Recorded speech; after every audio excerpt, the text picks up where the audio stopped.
Once your phone is hacked, what is in their hands is not simply your device, it is your future.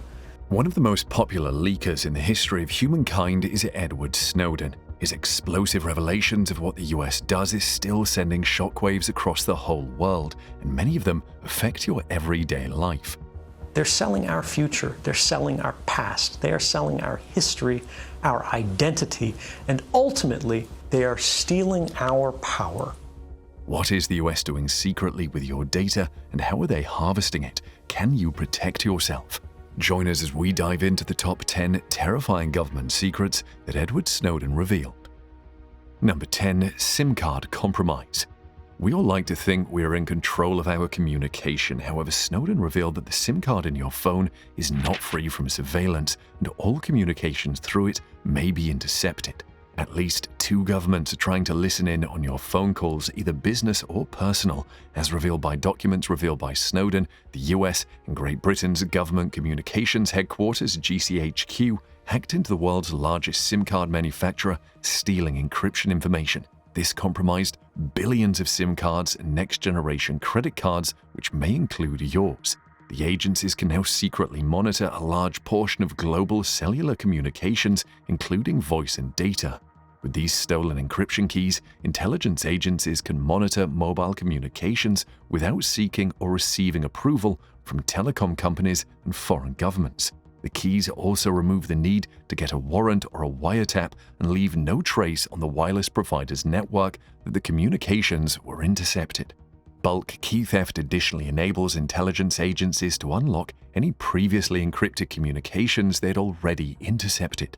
Popular telecom networks affected include AT&T, T-Mobile, Verizon, Sprint, and more than 450 others worldwide, so switching networks may not change anything. At number 9 is quantum computers. While developing quantum computers may seem like what a forward-thinking country would engage in, Snowden's leaked document revealed the secret intention of the NSA for pursuing the technology. The former NSA contractor revealed that the agency was racing to build a computer that could break nearly every kind of encryption used to protect banking, medical, business, and government records around the world. The quantum computer program that aims to build a cryptologically functional quantum computer that is exponentially faster than classical computers is part of a $79.7 million research program titled Penetrating Hard Targets. Much of the work is hosted under secret contracts at a laboratory in College Park.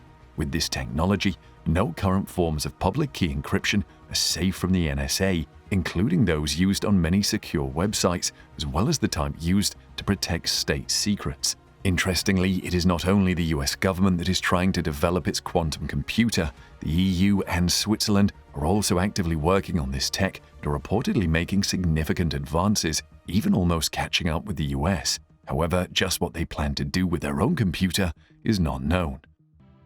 Number 8 is the Project Dishfire, which again targets your phone communication. If you are sending an SMS, make sure you reread the content to be sure there is nothing another pair of eyes must not see. This is because, as Snowden revealed, the eye of the NSA sees your SMS. The National Security Agency collected almost 200 million text messages a day from across the globe, using them to extract data, including location, contact networks, and credit card details. There is something going on between the NSA and credit card data. The NSA program is codenamed Dishfire and collects everything it can globally. It is not limited to specific targets. The leaked files showed that the NSA shared stuff with the UK's GCHQ, allowing the spy organization to search through the large database of SMS. Thanks to these data warehouses, the NSA can extract information on people's travel plans, contact books, financial transactions, and more, including individuals under no suspicion of illegal activity. The scale of the snooping is so vast that people are perplexed by the leak.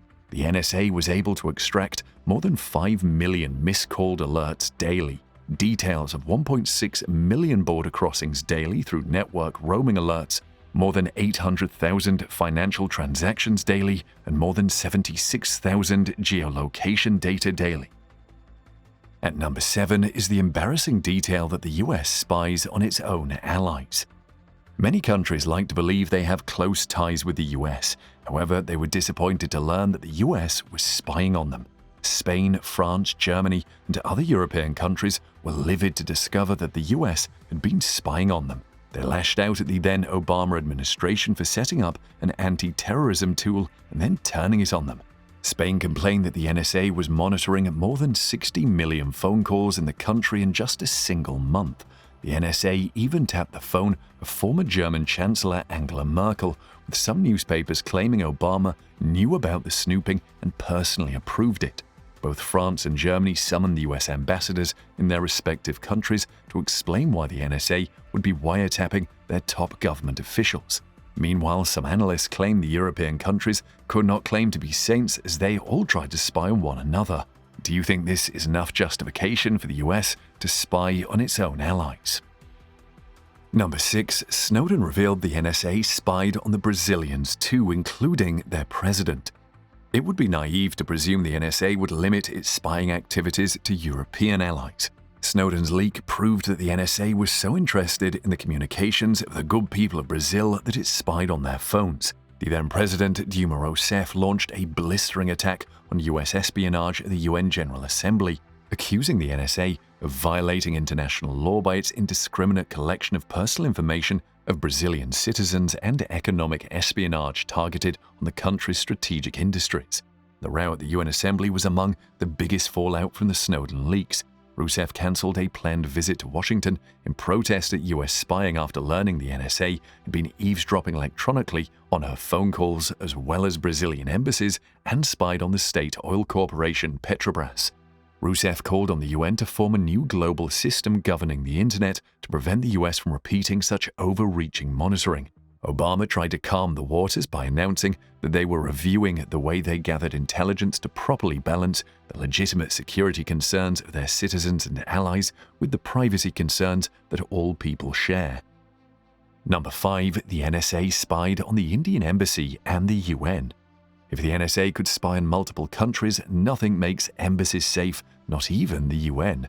Snowden revealed that the security agency accessed computers belonging to the Indian Embassy and the United Nations, both in New York. The spying involved a tool known as Boundless Informant, which allowed the US to collect more than 97 billion pieces of intelligence from computer networks worldwide. This was against the backdrop of strained relations between India and the US for many decades, but only recently improving considerably before the leak. The US was exposed to have collected billions of intelligence reports on India through spying, despite entering into multiple agreements with the Asian country. The report covered India's domestic politics, commercial interests, nuclear and space secrets, and many more. The NSA got their information through the internet and telephone networks in India. Some experts pointed out that the leak showed the US's real perception of India, as other countries similarly targeted were considered adversarial. Number 4. The NSA demanded and collected caller info from Verizon, AT&T, and Bell. Of course, the US government would spy on its own citizens, as Snowden's leak confirmed, but the agency didn't bother to hack phones or steal encryption keys. It simply demanded that Verizon, one of the country's biggest telecoms providers, handed over the records. It relied on a top-secret court order to achieve its aim. The order, a copy of which has been obtained by The Guardian, requires Verizon on an ongoing, daily basis to give the NSA information on all telephone calls in its systems, both within the US and between the US and other countries.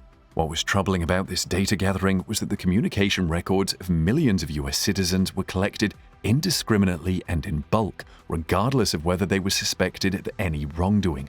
Normally, court orders were granted to receive the data pertaining to specific individuals for specific reasons, but the NSA decided to gather indiscriminately here. The information collected included the number of both parties on a call, location data, call duration, unique identifiers, and the time and duration of all calls. Number 3. The US hacked China. It seems there are few countries in the world that the NSA didn't try to spy on. Snowden revealed that China was also a victim of the NSA's propensity to monitor other countries' affairs. The document showed that the US had been hacking into Chinese and Hong Kong computers since 2009. He claimed the NSA hacked networks at the Chinese University of Hong Kong, home to the Hong Kong Internet Exchange and Hong Kong's main terminal for all internet traffic. Of course, the Chinese didn't like knowing their privacy had been breached. it caused a hardening of the standoff between the Asian powerhouse and the US. However, surprisingly, many Hong Kong residents reportedly welcomed the hack as they wanted to know what their government was up to. Number 2. Snowden leaked the PowerPoint document used to train US intelligence, and it included an explosive fact. You don't expect the US to simply send their intelligence officers into the field without training, or did you? The authorities used a PowerPoint document with 41 pages to get their spies up to speed with their job functions. PowerPoints are a dime a dozen in most organizations, but this one leaked by Snowden is explosive. It contained details about a secretive program named PRISM. PRISM was how the NSA collected tremendous amounts of data from internet companies. It fetched email, search histories, and file transfers associated with terrorism or espionage suspects. The PowerPoint presentation was the strongest confirmation that the NSA could directly access the servers of major US service providers. However, Google, Apple, and others in the tech industry denied such a program existed. PRISM began in 2007 with Microsoft and expanded to include Apple in 2012. You can be subjected to PRISM surveillance due to only a reasonable suspicion that a co-conspirator is outside the United States. The NSA didn't even need a court order or user consent to access live information, photos, video chats, and data from social networks directly through the company's servers. One slide puts the cost of the program at $20 million per year. Number 1. The Art of Deception, the manual for budding British spies. British spies get training too before they commence their spying businesses. Snowden revealed the training manual these spies go through. According to the leak, GCHQ had a dirty trick group known as the Joint Threat Research Intelligence Group, or JTRIG, which sought to infiltrate different groups online and destroy people's reputations. Their method of operation was fairly simple. 1. They inject lots of false materials onto the internet in order to destroy the reputation of its targets, and 2. To use social sciences and other techniques to manipulate online discourse and activism to generate outcomes it considers desirable. They set up fake victim blog posts by pretending to be a victim of the individual whose reputation they want to destroy, and also post negative information on various forums. Let's hear what you think of Edward Snowden's leaks in the comments section below.